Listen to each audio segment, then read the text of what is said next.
student can be from many different cultures, different ethnicities, or socioeconomic levels. A student's giftedness can be displayed in a specific area or many areas.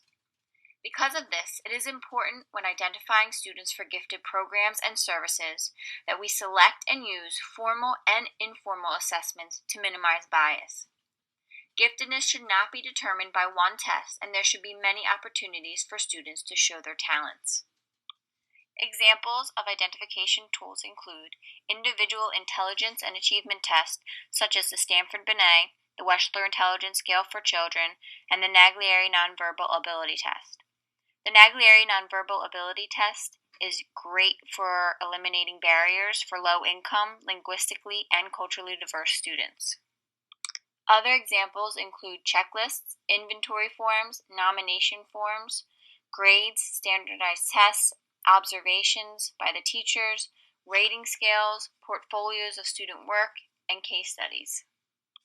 Picture 1 is an example of a checklist and rating scale that I use for a talent development plan, where I was trying to identify what area of giftedness this student had a strength in. By this assessment, I was able to determine whether the student had a strength in learning characteristics, motivational characteristics, leadership, or creativity characteristics. Other scales include the Purdue Academic Rating Scale, the Whitmore-Rim-Vander Achievement Scales, and Cultural Characteristic Scales. Picture 2 is of the Wechsler Intelligence Scale for Children. The school district that I am in regularly conducts screening activities at each grade level. If students are identified with educational needs, they may be referred to an instructional support team or child study team. Parents may also initiate evaluation by contacting the child's teacher or guidance counselor. A request must be in writing, and the form is available in the guidance office and handbook.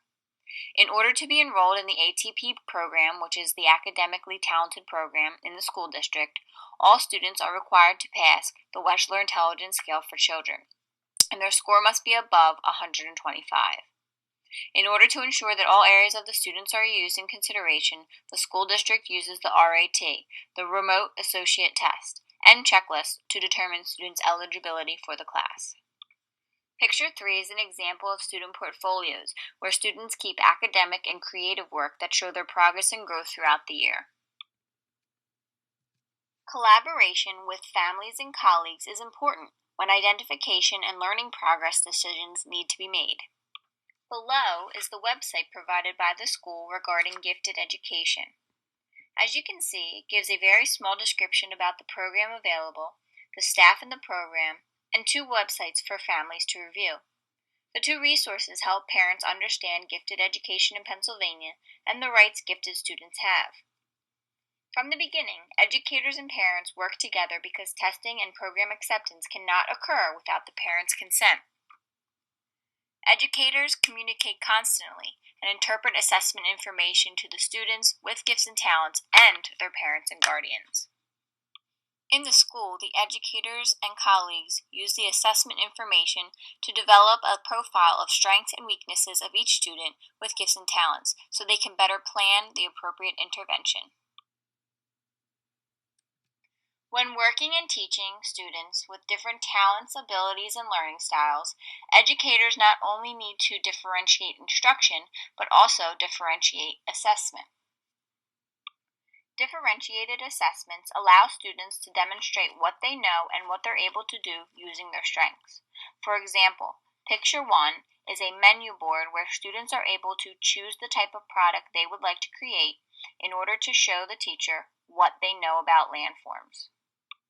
By allowing students to choose what type of product they would like to create, it gives the students a sense of ownership, it involves them in the learning process, and it generally motivates and empowers them. Educators can use differentiated pre- and post-performance-based assessments, product-based, and off-level standardized assessments to measure progress of students' learning. Educators can use the results from differentiated pre- and post-performance-based assessments, product-based assessments, and off-level standardized assessments to measure progress of students' growth and make accommodations and adjustments in the curriculum for gifted students. Using assessment results to develop long and short-term goals for students is the most reliable way to ensure all students are working on level. Picture 1 is an example of pre-assessment data that I used to create differentiated instructions for a geometry unit. The results showed student strengths, areas of weakness, and any student that already mastered the material. These results were then used to create learning progressions. I looked at the area of weakness and I implemented short-term goals. For example, identify and distinguish the difference between a right triangle, an equilateral triangle, an isosceles triangle, or a scalene triangle. These were the small steps that were in place in order to help the students attain the larger goals, the long-term goals, such as meeting the standard. As an educator, we are constantly trying to engage our students in the learning process. We provided options so they feel in charge of their learning, empowered by their choices, and confident in their abilities. However, being engaged in learning is only part of the equation. Students need to also be engaged in assessing their work, and from there being able to set future goals so they know where they need to improve and how. Picture 1 is an example of a writing rubric that was used for students to self-assess their work. Students would review their work according to the rubric and highlight the category they felt it received. They highlighted in blue.